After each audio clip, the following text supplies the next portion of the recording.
Oh, you're going up that tree whether I like it or not.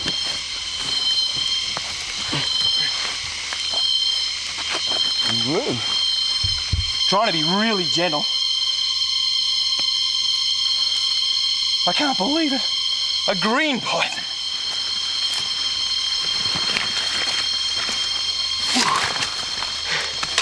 Check this out.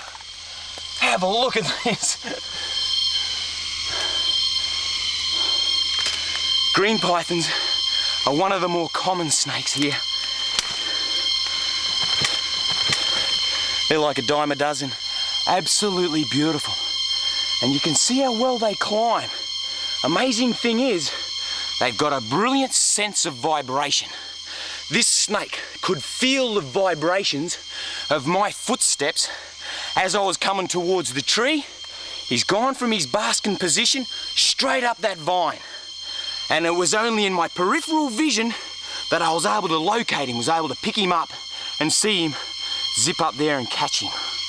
Oh wow, are they beautiful or what? Look at this. I'm in no danger. This is a non-venomous snake.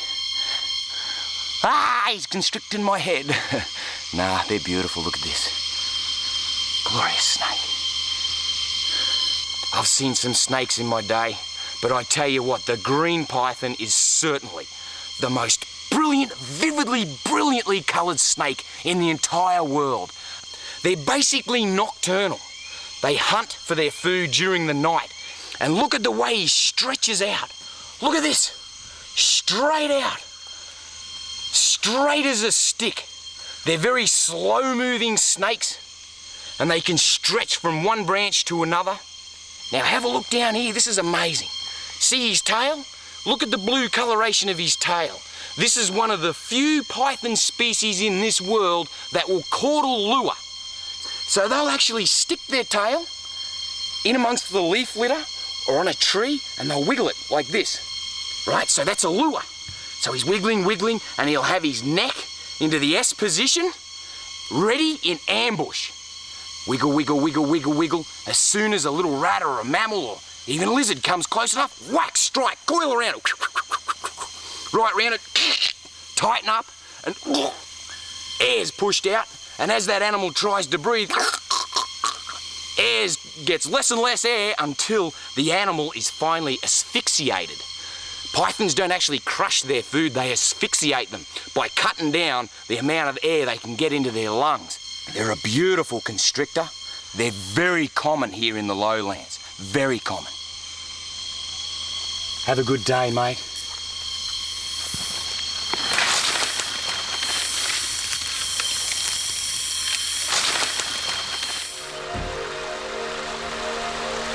As the river becomes more narrow and shallow, it's just about as far as the boat can go.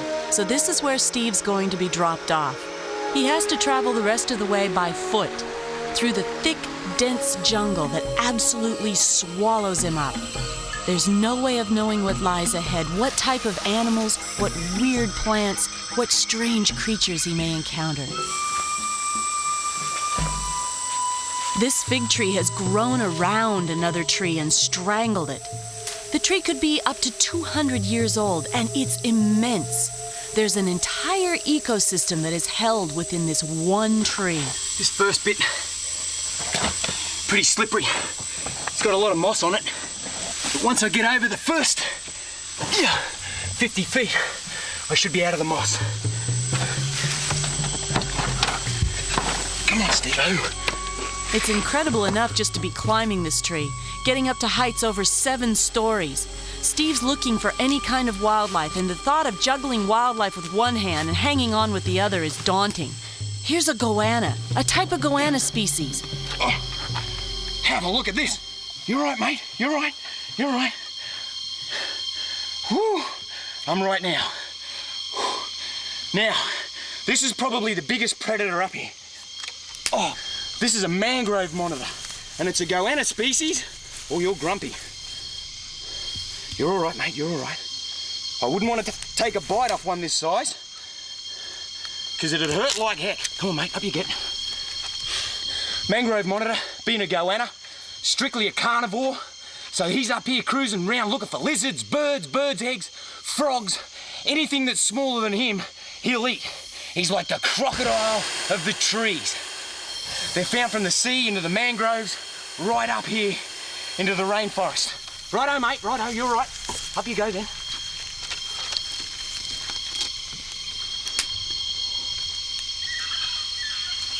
Oh, not good. Tossing big predators while you're climbing trees. Not good at all. Oh, here we go. Look.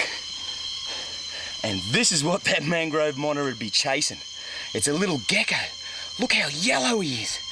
Beautiful. And he uses these big root systems like a cave. And they're a nocturnal animal, and they can climb like blazes. They've got little pads on their feet, like little Velcro pads. Oh, crikey. I wish I could climb like that. And he's a bit vulnerable out here in the sunlight. Come on, mate. Come on, little fella. So I'll put him back in his cave. You can see those big nocturnal eyes. They're insectivorous. These big fig trees full of insects. There you go, buddy. In you go. In you go. Yeah, you watch out for those big goannas. There you go.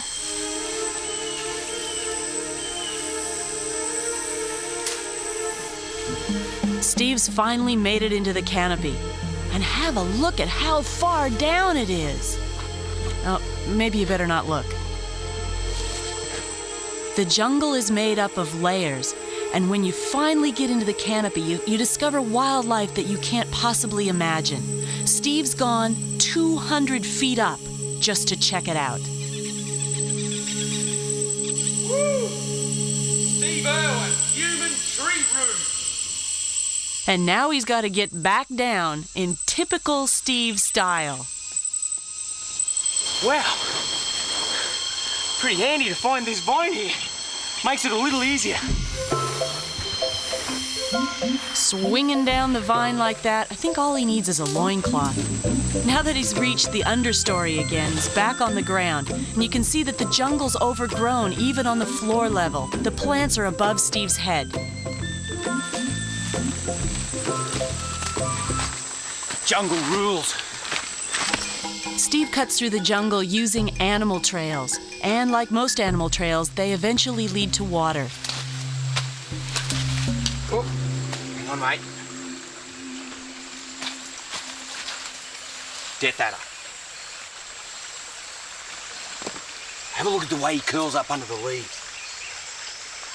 In fact, these guys are leaf... Ooh! I'm just going to try and grab him here. Now, this is a huge risk. Big risk, because they're quick, really quick at striking, but he's not as aggressive now. All he wants to do is get away. Now you can see how short and fat he is. How about his eyes? Look on top of his eyes. He's got like little eye shields where his eyes stick up like really high eyebrows. They poke right up. Short, fat body structure. Very typical of the death adder. And they're very common here in Irian Jaya. You don't find them up in high elevations, only down here in the lowlands, but they'll go down as far as the mangroves. Love this rainforest. I'm gonna have to put him down. He's getting very agitated. Come on, mate. You're all right. There you go. Just relax. Relax there. Another really unique feature of the death adder is his tail. Oh, he's flattening out, see? He's aggressive. See this tail here? Have a look at the little white lure. So, he'll lure that, wiggle it, wiggle it, wiggle it right in front of his head in the leaf litter. A skink, little lizard or a gecko will come along, lure, lure, lure, get closer and closer, and as the skink pounces for his lure, whack! You just jam those fangs, usually into the chest cavity, kill the skink and swallow it down. They're almost a lizard specialist over here. They love to eat little lizards. But this little bloke here, he'd only be about a year old. He would pack enough of a bite to kill me easily. There's a fair few people over here that die from this species of snake. It's because they camouflage in the leaf litter.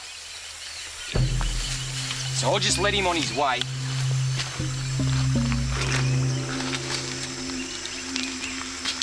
Just go on your way, little fella, and have a good day.